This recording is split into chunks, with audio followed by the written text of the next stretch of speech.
habits that has absolutely changed my life has been journaling. I've been journaling consistently for over 10 years and it has helped me gain so much perspective, helped me process difficult emotions, and I truly believe that it has been the catalyst to the deep self-love and also personal growth that I have achieved today. So in this video, I'm going to share with you 3 journaling prompts I've used from beginner to advanced that you can explore and journal on. I found having prompts to guide my journaling has been a game changer, not only to guide what I'm actually writing about, but also to help me understand and really cultivate deep love for myself and also self-compassion. So let's get into these journaling prompts. Oh, also, and if you're new here, hi, my name is Cassandra and I create videos on productivity, self-love, and the occasional travel and living abroad vlog. Okay, now that we got that out of the way, let's talk about these 3 journaling prompts. The first journaling prompt is what happened today and how did I actually feel about it? This journaling prompt is for beginners who are just starting on their journaling journey. And when I say beginning or like a beginner prompt, that doesn't actually mean that this prompt is any less powerful than the other prompts that I will share later on in this video. I still use this prompt on a weekly basis just to review what happened during my week and bring consciousness and awareness to how I actually felt and what certain situations actually triggered those happy or positive or negative emotions. I love this prompt because it is such an easy prompt to journal on. It doesn't need to be complicated. All you have to do is write out in your journal what happened today or what happened this week. For example, if I'm journaling on this prompt, then I will usually write about what happened literally throughout the day or throughout the week. I'll talk about situations that were really great, things that brought me joy, things that I want to celebrate, and then I'll also write about challenging situations. For example, if I had to set boundaries with a client or if I had a little bit of a bigger situation with my partner. I will write about those things and then I'll talk about all of the feelings that generated or basically came to fruition because of those situations. Once I've written about my day or my week, sometimes I go into super detail and other times I just keep it short and brief. So up to you. If you are journaling on this prompt, you can go into as much detail as you want, or you can keep it short and brief and, just go over the basics. Then what I usually do is I have accompanying prompts to follow that. These are prompts that basically challenge some of the thought processes I have and maybe some of the feelings, some of the thoughts or the beliefs, and they help me to kind of remove myself from the situation and at least try to look at the week, the day, whatever situations happened during all of that time objectively. So if you want to challenge yourself after journaling on what happened during that week and how that made you feel, then here are some of the accompanying prompts that you can also continue to journal on. What did you like about today? What didn't you like about today? Were there moments in the day that you felt great? What led up to that moment? And were there moments in the day that you felt not so great? What led up to the moment, and is there anything you can change so you can feel more supported? This journaling prompt can help to bring consciousness to how you're spending your days, where you might be going on autopilot, and if there are moments where you can bring more intentionality to create space and time to do more of what you want and less of what you don't want.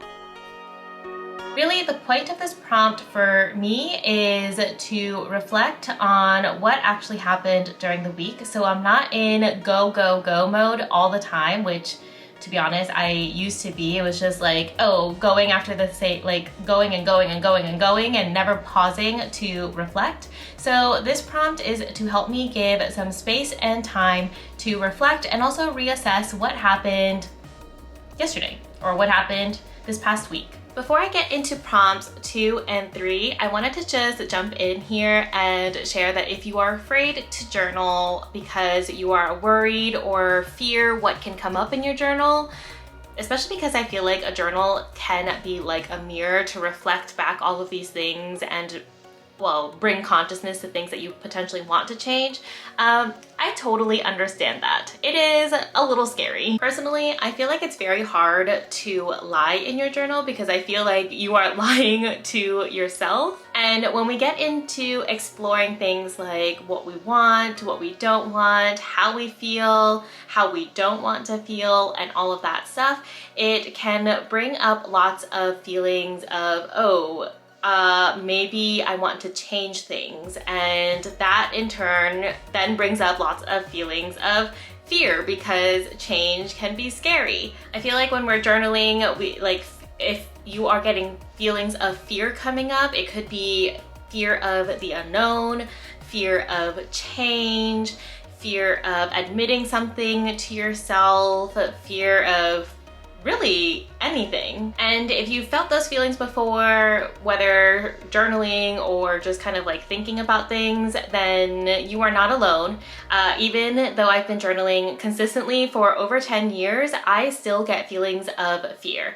I feel like going through even the beginner journaling prompt that I shared earlier will still bring up things and like bring consciousness and awareness of things that I want to change, and that is scary because usually sometimes when I'm journaling I will get like heart palpitations because of like, oh shit, I just brought awareness to something that I don't like, which then means that I want to change it.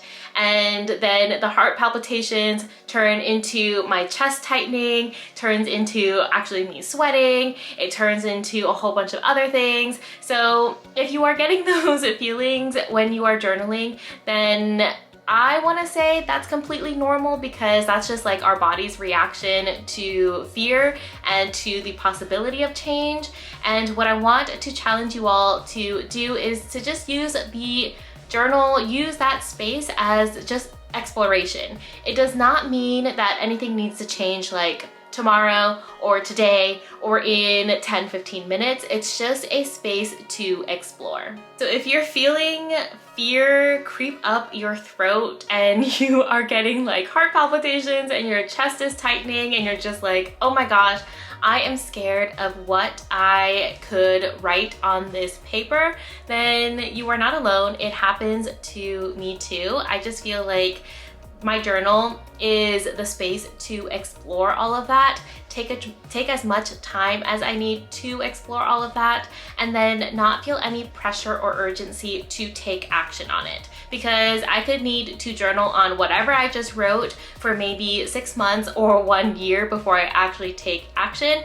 And I think that's what the best thing about journaling is that it's just a space to get curious and to explore without any time constraints. So now that I've got that little disclaimer out of the way, let's get back into the following journaling prompts for you all. Journaling prompt number 2 is to list 3 things that you'd like more of in your life. For journaling prompt number 2, we're gonna switch gears from writing sentences and paragraphs and get into listing. Listing is when you list out in bullet points or a numbered list, anything in your journal. Maybe you don't want to write full sentences, you don't want to write paragraphs, you don't want to have something like a really long journal entry, you just want to like bullet point list out whatever is happening. That is basically what listing is. So in journaling prompt number 2, which is the intermediate journaling prompt, we're gonna list out 3 things that we want more of in our life. I love this prompt because if I am ever feeling stuck or kind of just like in the weeds with work or in the weeds with like anything that's going on,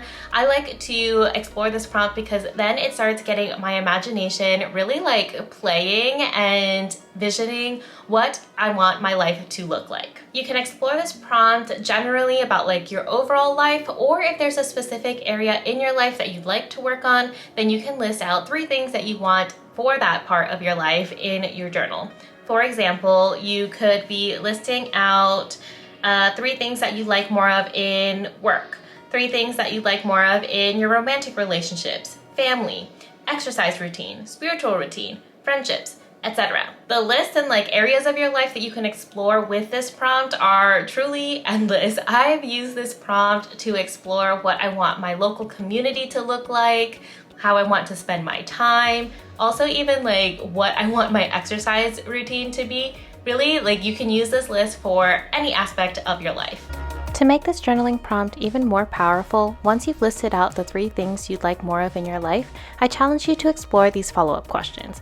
Why do you want those things? How do you think those things will help you improve your life? And what can you do today, tomorrow, or this week to bring you closer to making those things a reality? Now, the accompanying prompts that I just shared with you are not to get you to take action immediately if you are not ready.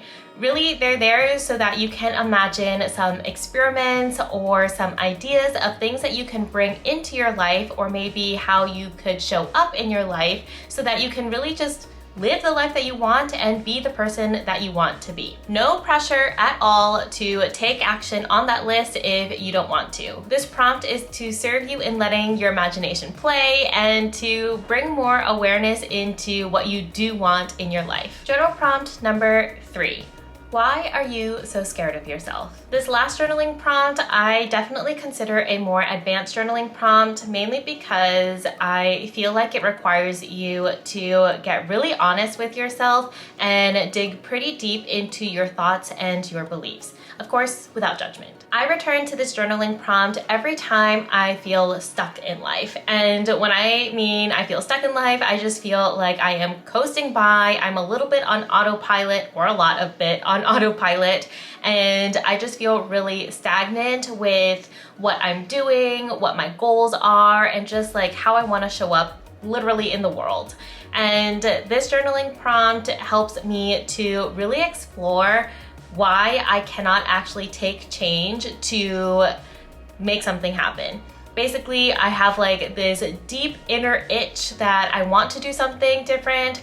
I might already know what it is, or maybe I don't really know. And this journaling prompt is the one I always turn to when I just feel like I just need to get out of my head.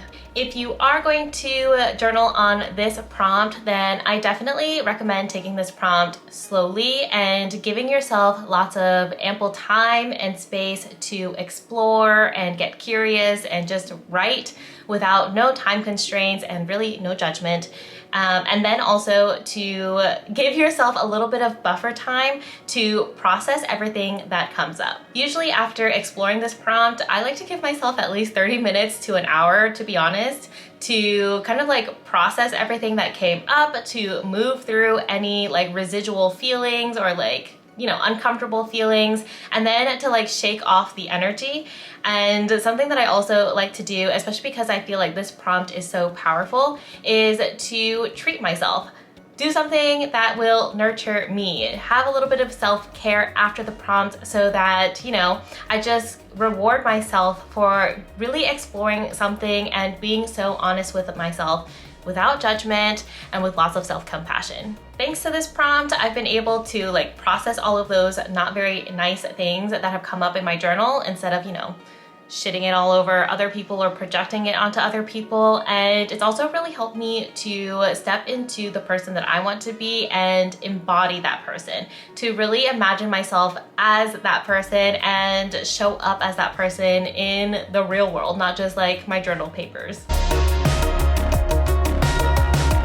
I believe that journaling is so powerful, and it is such an intimate habit that you can cultivate for yourself. I still have all of my journals from 2017, and sometimes I will still go back and like reread some of my entries, and I am just so in awe of who I was, who I became, and all of the things that I've been able to accomplish. And when I say things like what I've accomplished, it's not just like work achievements or work accolades.